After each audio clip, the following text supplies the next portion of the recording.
Talk first, build later. The startup step most people skip. Welcome to episode 3 of the i3 Lab podcast. It's time to start up. My name is Ardian Prechi, and I'm joined today by... My name is Forage. Alan Gutierrez.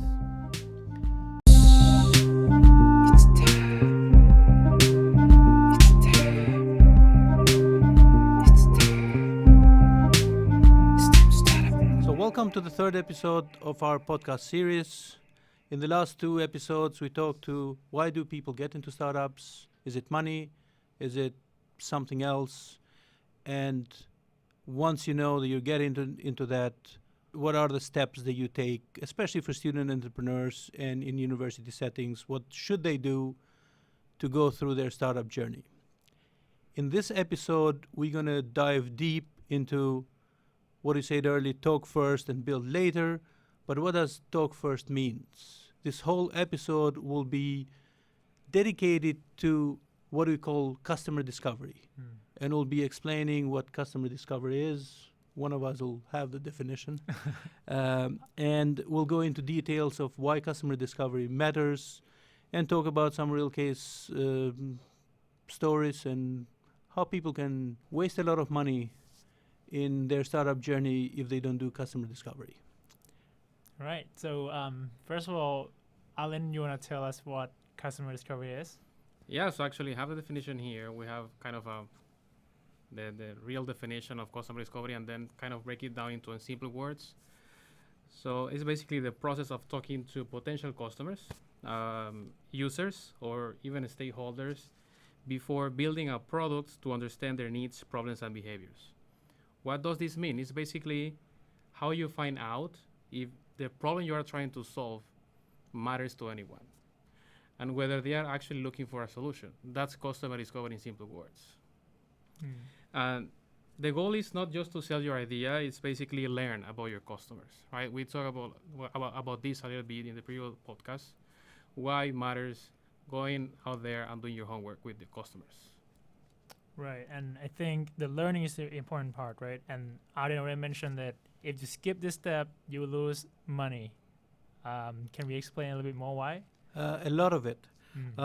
So what's also very important, I think, before we go into why do you lose the money? Well, you lose money because you will end up building something that people are not going to use because they don't really need it. You think they need it. So because you had a hypothesis in your head and because you thought that something might be useful. I actually made this joke this morning with a friend of mine. I said, think of it this way, just because your head is scratching, that doesn't mean you need to go and invent a new type of shampoo. Maybe you just need to have a shower. Yeah. So just because you have a problem, not every problem is a need. So we talked about it in the last episode. So customer discovery helps with identifying that need. Right. And why do people don't do customer discovery? That's a very interesting thing because I've seen a lot of founders and people that were in startups, including yours truly here, myself, that in early days, there's a fear factor around doing customer discovery. Yeah. And I think it boils down to, because entrepreneurs are sort of, they're their own tribe. They're excited people, eccentric in their own way. So one thing, they're very excited, and they just want to go and build the thing. Yeah. I got this idea. Let's say the 3 of us get in a room. We have this startup idea. Like, okay, let's go build it because it's amazing. And we say, okay, we just go and build this because, why wouldn't we build this? And because you put a lot of money into it. Right, and because we all agreed in it, let's go and do this. So one is excitement. The second is also ego, because I think I'm right. Your ego gets sometimes the better of you. I need this. It's my stuff. This is my need. Therefore, it must be everybody's need. They will have some sense of their pride, right? So for them to just start startups, there will be some level of ego, and then it's just a matter of whether they can control it or not. Right, because you think of like, I have this need, right? And then if I have this need, everybody must have it. And this is a big fallacy in thinking that way. And I think one of the other factor, which is sort of the third one, I think a lot of people fall into that category, is the fear part. Is a lot of people fear talking to people. Okay. And we can do the product development, and it's really kind of a comfortable spot to hide between we building this and we're doing some features, adding extra stuff, but we never want to go in front of people. And when you tell me, for example, hey, Arjen, go and talk to potential customers, like, no, because I'm tweaking my features a little bit more. Yeah, I'm too busy for I'm that. too busy now. Yeah. I'm doing this and that. So the fear of talking to people, because it's not easy to talk to people, right? It's kind of it's a bit scary to do that. Yeah, but don't you think like sometimes might be like they just don't know like how important it is to go there and ask customers? Because you know we sometimes ask our friends and relatives about this potential solution, and they say that sounds like a good plan, right? And then you start from there, and then just go there and build your products. But sometimes they just don't know, right? Right. So, or they don't know how to do it. Yeah, so I that might be agree. another reason, right? That's the fourth reason. Maybe they just don't know at all that they have to validate the market first. But from my experience, and talking to a lot of students that work in here at the IT Lab, I think excitement is the biggest factor for them, at least from my experience, because there are brilliant people, and they will come into the lab, they will have the product ready or the prototype or even some research or patent, and they will feel like this invention of them is going to change the world. But at the end of the day, they haven't done any customer discovery, so they don't know who's going to need it or who will even pay for it. And they would just get heartbroken because they have to change the product or they have to do something else altogether. So it was a pretty sad story, I'd say. But that is why we're here, so we can communicate the customer discovery to them, and then I think you both make a great point, and to your point earlier, Alan, is like yes, a lot of people don't even know that there's a process, as we call it. There's a method to the madness of doing customer discovery, unpacking this, and going through this, validating your hypothesis that, okay, there might be a need, or also sometimes finding out that actually, there's no need and I have to pivot or do something else. Do you want to walk us through from a practical background of like what does it mean? We're saying here in the podcast, talking first. Yeah. But so what does it mean to go and talk to people before you build it? Right. Because essentially, for the untrained person, it sounds like, what do you mean go talk to people? Shouldn't I have a product? Shouldn't I tell them what my product does? Yeah. So, do you want to talk a little bit about sort of how did customer discovery, how do you peel the onion without telling them? So let's assume that we have convinced everyone that we have to do customer discovery first now. All right. So how do we do the customer discovery process? Alan, you want to start? Yeah, it's a great point, because sometimes students and in general, they think customer discovery is just the interview process, but there is something before actually doing the interview process. The first thing is to come up with some assumptions or hypotheses or theories about your solution or the customers. Yes. And maybe we can break down this in 3 types of assumptions. The first one is just to take some time to write down what do you think are the potential problems that customers are having. So we can say the problem assumption. So you write it down so you have a clear idea of what could be the potential problem they have. The second would be the assumptions in terms of the current solutions. So what is out there, which is also important, because maybe, yes, there is a problem that exists, but what if there are more people outside offering the same solution to them? So we need to understand also from the customer's perspective, what are the current solutions. So that's the second assumption or second theory. And the third one, we can say, what can be the ideal solution then? So let's write down an assumption about what could be the ideal solution from the customer perspective. So that would be the first step. Write down the hypotheses or assumptions. Once you have that, then you can come up with the questions. So now we have 3 types of assumptions. Now let's break it down into a couple of questions. We can start with, we don't want to have like 20, 30 questions, right? Yeah. We want to make this process Right. short for customers also. That's another topic we can talk about later. Mhm. You come up with 10 questions, 15 questions, whatever, and then those questions must be based on the assumptions. Right. Not any questions, actually.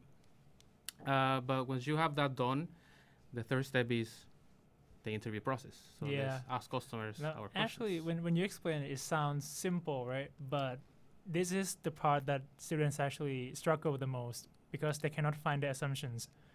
Because part of the reason is because they just believe that it's true, Mm-hmm. so they don't know that it's assumption.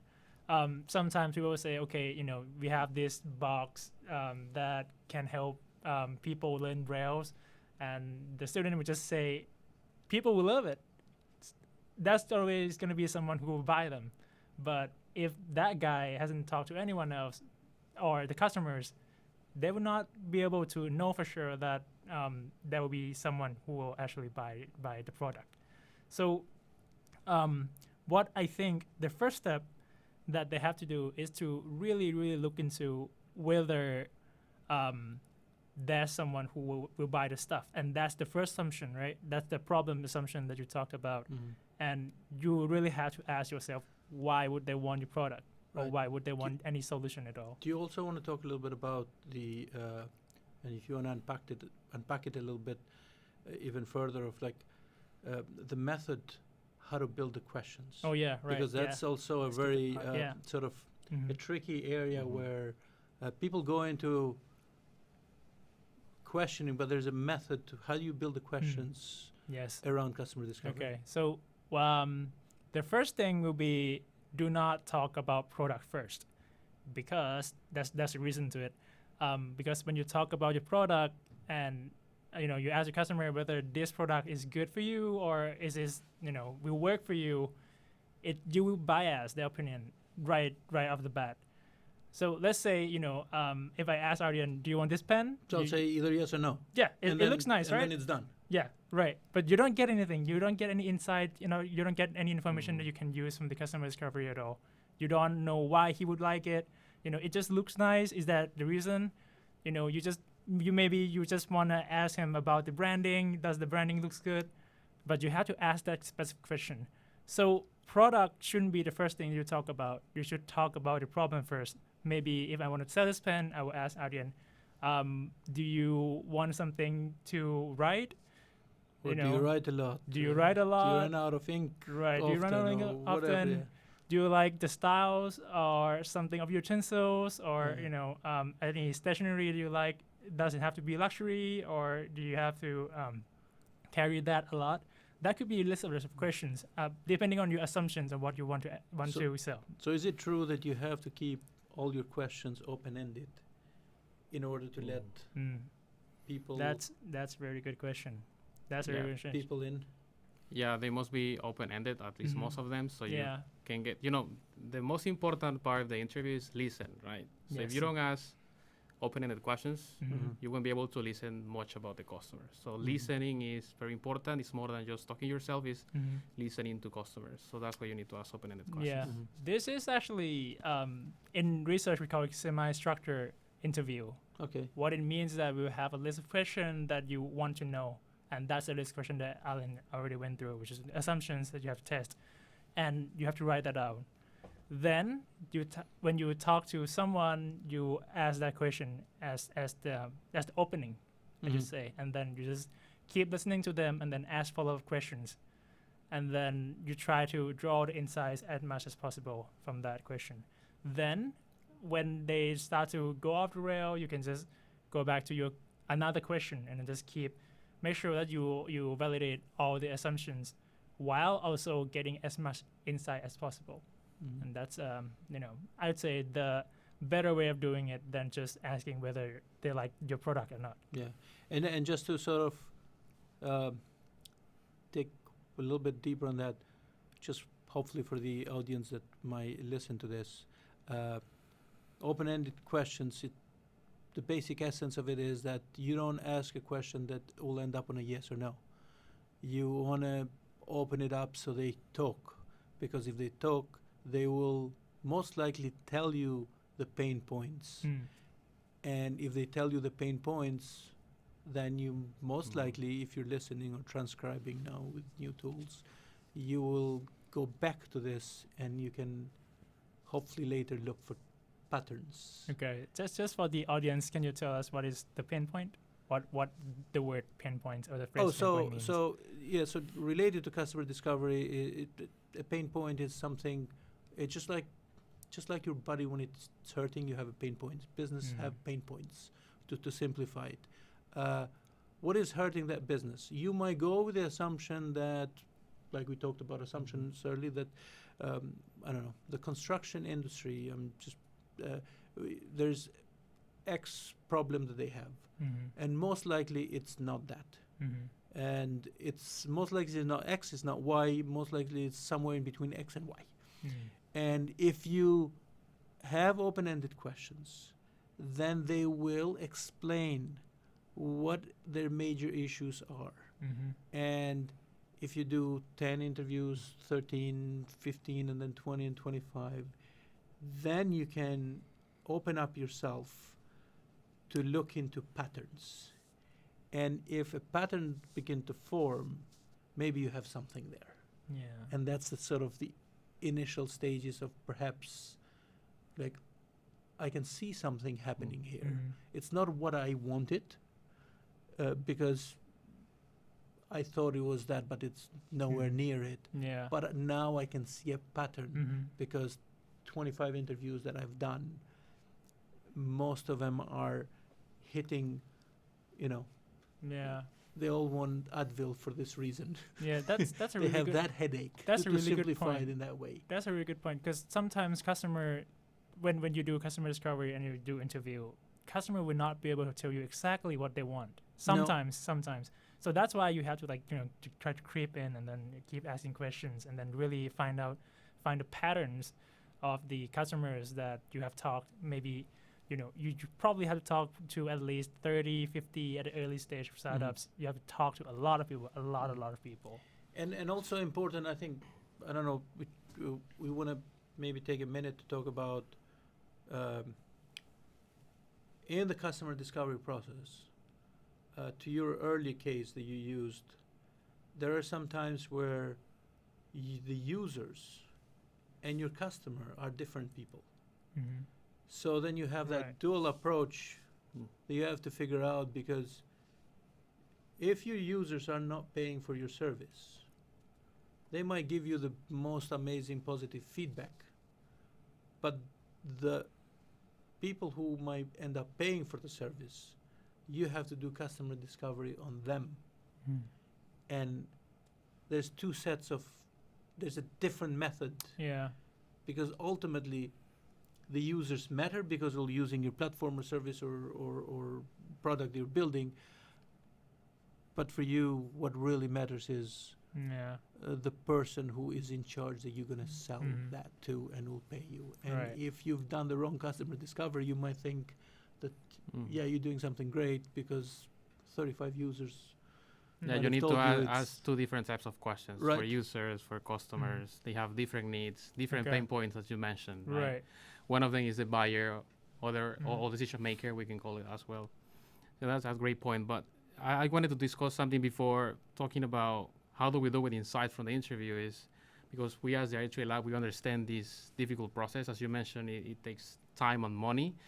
So we understand this, and for the WBI students out there, as we understand this problem, we have come up with some tools to help them to make this process a little bit less complex. And we have built some customized AI models for them so they can actually come up with their assumptions. So they are struggling writing the assumptions, the tool is going to help you to write the assumptions. Second, based on those assumptions, it's going to help you Really? to actually great. write the right questions. And finally, and not less important, it's going to help you to understand and interpret the results from the interviews. So these 3 steps, the AI models we have trained, are going to help you. Croy, that Yeah. Yeah, Nick. Nick. yeah, Ronda. that also won the Venture Forum Ooh. 5-minute pitch competition last year. Yeah. Great stuff. So CROI stands for College Return on Investment, which is for high school students that are trying to go to Yeah. universities. Financial And literacy. yeah, so technically you'd think, okay, students are his group. Mhm. Actually, no, the parents are, Right. because they are paying the money. Yeah. So So in you that might case, talk to students are users, and then Yes. They might use it parents with the are parents, Mhm. but the decision parents are the makers. one paying. Right. And then also it goes a bit further, depending on the business model. Is he selling to parents? Then the parents are Mhm. the people, or is he selling to schools Mhm. to help their Right. students? And the schools Yes. becomes he Mm. needs Different to be business models. Yeah. Yeah. different business models. Then you have different customer discovery. Yes. Yes. So it all links to that business model canvas that Yeah. we talked a couple of episodes Mhm. ago, and how Yeah. every time that you move stuff around, then you have to redo certain Mhm. aspects of it. And the case that you mentioned early, the Braille box, Mm. it depends also what that company is doing with Right. it. Are they Yeah. selling direct to consumer? Yes. Then most likely the parents of the visually impaired Mhm. children would be their direct customers, so they have to figure out customer Mhm. discovery for them. Right. Or the model is going to be going to schools, Mhm. and then they need a different method of customer discovery for schools, because schools buy things Yeah, differently. They yeah. have different budgets, and they have to take all these stuff into account. Mhm. Or they're selling to both, Right. and now you have to do double That's gonna be the customer complicated. discovery. Basically, users are those who use your product, right? And then customers are those who actually pay for your product. But it doesn't mean that they have to be separate. Sometimes people who use the products also pay for the product. Like, if you sell Right. to the customers or the consumers, but let's say if you're selling to, let's use the Braille box example because we already brought it up. If we are selling to schools for blind people, the one who actually use the product are blind students, right? Mhm. But the one who actually pay for the product are the schools. So there are different segments, but it doesn't mean that you only have to talk to your customer, which is the school, because you have to talk to your users too, because you have to know whether your product actually works for the users, for the customers Absolutely. to actually pay for it. And the It's the same thing. schools. The same thing goes for Technotonen with POW. Mhm. The users will be disabled people for their wheelchair attachment, but depending on their business model. What's a company? Okay, so just Techno- short description. yeah, so POW is what is it? Portable, affordable wheelchair enhancement. Yeah. Yes. Yeah, they made my job difficult here, but it's okay. Yeah. And so the same thing goes for them. Are they going to sell to elderly homes, senior living, Yeah. different customer discovery set of question Right. and method how you build them, or are you Mhm. going to sell to direct to consumer, Mhm. and then that's a different Yeah. type of customer. And sometimes, to your point, the customer user is the same, Mhm. and sometimes they're not the same. Right. Yeah, I'm talking about Paul. So what they do is, so the customers are, these actually the buyers, the decision makers, but they Yes. also understand the pain points of the wheelchair users. So Mhm. they need to understand Yeah. both, right? So I would say it's part of the same customer discovery process, but with different interview questions. So you invest some time with the user, but also with decision makers or buyers. Mhm. And to that point, if at this point in the podcast, if you're still listening or watching, if we've confused you enough, or if we clarified enough, you can come always to the i3 lab, and make use of our resources and our team, and we will help anybody that it is struggling or trying to figure this out, and help them out to get to a better place. Yeah, talking about resources from the i3 lab, how do we find those customers? I mean, Yeah. my favorite Mhm. is using LinkedIn, Uh-huh. Mm. because we can, for example, find students or alumni. In the case of WPI students, we can easily use LinkedIn to find these customers who were, let's say, students, alumni from WPI, and then we might have more chances that they respond to us and might be willing to do our interview process. So LinkedIn is one, but what else can we use to find those customers? So it depends on the right. So it depends on what your Mhm. idea is, right? Let's call it an idea for now. It depends what your product or service is. If you're into software, tech, all this kind of stuff, LinkedIn is sort of king for reach out. And I will plug this in. WPI students are super lucky because WPI alums are this Right. amazing tribe of people Yeah, they're very that supportive. are extremely supportive and very responsive. I'm yet to reach out to an alum saying, hey, can you help me with a student company that they need your help and your expertise, for them to say no. They're always like, yep, willing to help. Yeah. And I always make sure and tell students, you know, these people are really busy and doing big things in the world of business, and they're giving time back for this, which is wonderful. So LinkedIn is definitely one of the big areas. Conferences, it's another area. For example, if you're doing, I don't know, there was a material science conference in Central Mass a few weeks ago. So if you're doing something in that region, you're going to have 200 companies in that room. You might not be able to do all the customer discovery there, but you get connections and follow up. Connections and networking events and stuff. You know, we have all those there. Even in Boston or here or even close by, there are a lot of networking events. And the reason why we really have to do that, and we really encourage all the students to really talk to a lot of people, not necessarily have to be your customer, but you have really, really have to talk to a lot of people, create a lot of connections.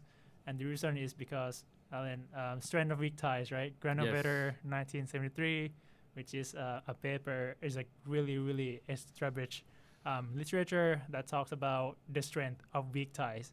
And it literally means what it means. The weak ties are, the ties when you don't really know someone close enough to like have a coffee with them or something. It's just like you know them, they exist, and you eventually you will find that ties that could be useful. They might know someone that can connect you to the customer, or they might know someone that can connect you to a mentor, or even accelerators, or even VCs or fundings. So I really encourage everyone, not just students, any entrepreneur in general, anyone really, it will benefit everyone when you know a lot of people, right? Because you have this strength of big ties. Yeah, there is less bias too. And whatever question you ask, they will be honest with you, most likely. Yes, if you compare with our friends or relatives, Yes. But did you know there is another way we can do customer discovery, at least initially when you're not sure about how to deal with customers or you want to try it out? You can actually use AI models. You can actually ask any AI model and ask this tool to imagine, let's say, you are this type of customers, you provide the profile, and then you can insert your questions, and you're going to come up with some good potential answers. I'm not saying this is going to replace the real customers, but it's kind of a initial tool they can use to start getting familiar with the process of customer discovery. Yeah. So you can clean up a bit. You distill a little bit before. You can practice your questions and see the outcomes. And I actually tried that before, and it did pretty good job. But that's just practice, still. Yes. So, but it's a good starting point to distill the idea a little bit and refine your questioning and. You can start with the GPTs, and then you jump to LinkedIn and Reddit, and then you can start doing real life interviews. Interviews, exactly. Yeah. But, it's very important that you, at some point, you need to get out of your dorm room into the marketplace and talk to people. Yes. This is very important because there's nothing that replaces talking to people. It's custom AIs and GPTs and LLMs, all are great tools, amazing tools. We live in great time for this because they're super helpful to us, but they don't replace talking to people. If you cannot build anything if you don't go out and talk to people. And before we wrap up, we have the interviews, we got the insights, we refine our value proposition, we refine our prototypes. What do we do when we have the insights from the customers? We validated some ideas, we were not able to validate some, or we partially validate some ideas. What do we do now with that information? So I think I mentioned a bit earlier about looking for clues and forming So the whole point, when you were explaining the definition of customer discovery, is like, what's the goal? It's like to listen to people to really figure out if they have pain points, Yes. or you just thought they had pain points. Right. And oftentimes you'll find out that it's most likely not exactly what you thought, but something similar, and that's actually a great Yeah. thing. Yeah. So you get, let's say you got 30 customer interviews, you brought them in, and now you're looking at like, okay, what do I do with this? The first and foremost thing you should be looking at, like, for patterns. Out of these 30 people, how many do you have that they've told you the same thing over and over and again? I'm struggling with this. This is just a nightmare. If we can fix this, oh, it would be great. Or you're asking them, for example, I'm just make a random example, like, hey, do you want to buy another? I'm building a CRM tool or whatever, or a software thing, and they go like, I couldn't care less about that, but if somebody could fix this, it would be great for us. And they're over and over and over again, these people are mentioning something that you're not thinking about as something that's hurting for them and pain point. So then you can see that there's a pattern forming, and then you can act on that. Right. What do we do with the patterns we found? So you can pivot what you're working on. Yes. So we work on the prototypes. Pivot. And you work on the Yeah. prototype, then now. So, for example, when I'll actually give the PayPal story. In early days, PayPal was packed with features, and they took it to a bunch of people and users and potential other institutions. It's like, hey, would you use this? We have all these features, and people kept asking Right. them like, this email thing, you can just send money with email, and you can register, and it's that easy. And everybody kept going back to that. Right. Because and we're talking back in the day when opening a bank account, you needed 1 million documents or whatnot, not like it is now. So they stripped everything out and say, okay, here's PayPal. You send money with your Yeah. email, you receive Right. money with your email, see you later. Yeah. So yeah. that you The pivot. listen to your customers, you Mhm. listen to your Right. customers. Yeah. You look for patterns. You take this, you analyze it, and then you listen to it, and you make decisions upon that. You pivot your idea, Right. because if you don't do, then Mm. you spend a lot of time doing customer discovery Yeah. just to think and to say like, no, I think they're all wrong, Yeah. and I'm gonna no go one- ahead and do what I No one gets to buy your stuff. right. I'm actually gonna push a little bit more because startup is not rainbows and unicorns. There will be some hard time too. And if you find that no one is gonna buy your stuff, you really have to pivot.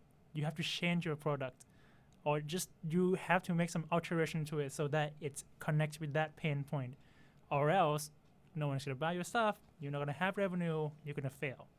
So the pivoting part is something that I see a lot of people struggle to do because they don't want to, they don't want to just throw away what the hard work that they have done. There are a lot of success stories of people that pivot. One that really stuck in my mind was the YouTube actually started off as a Tinder for the matchmaking, basically. Like, Oh, I didn't know that. like they really matching people, couple matching, but they used videos instead of just pictures on Tinders. But they found that a lot of people just post videos on YouTube, and they just use it as some kind of social media to like interact and then just share their stories and stuff. So that's why they pivot into just having this video sharing platform that we all know of. But to your point of that's a great story. To your point of pivoting is like most companies, most startups that end up making it, they do pivot, because most of the time your hypothesis is not right. And people that do startups, they're, like we said in the beginning, they're proud, a little bit of ego. You're super excited about it, but if you don't think clearly, if you don't distill it, if you don't go through customer discovery, and if you take customer discovery seriously, then you end up pivoting because you are listening to potential customers and their pain points, and then you shift the attention to that, and then you build a business and a startup around that. And if you don't listen, you end up, what you said, nobody buys your product, and then therefore nobody buys your product, you have no company. not doing customer discovery Yeah. in so my do I. early days Yeah. has lost me a lot of money. Mm-hmm. Personal and company money when we had a company going and we were doing other products Mhm. and spinning out other companies from that. The lack of customer discovery, Mm-hmm. being too convinced, too proud, too excited, and thinking we're doing it because therefore we think we're right, Yeah. and not distilling and hashing out your idea properly through customer discovery. Mm-hmm. I won't give the number, but it's a significant amount. And I know a lot of people. I know a lot of people in the entrepreneurship realm that when they went and did an MBA later in life, or they came in touch with the process of customer discovery, they were like, oh yeah, I can walk you through the steps of why I lost this money, Mm-hmm. or Yeah. why my last startup failed, Yeah. because okay, yeah, this all makes sense now. So Postmortem stories. yeah, bottom line, get out of the building, Yeah. talk to people, do the customer discovery properly, Don't And skip it. don't Yeah. skip it. Because that's the biggest indicator of whether there's going to be anyone who buy your product, right? Yeah. Listen to our podcast. Join us for the next episode. Stay tuned. Until then, we want to thank the Global Lab that lets us use this space. And for all WPI students, alumni, Do you have staff, a homework for them? whoever listens to this episode, and if you're working on a startup,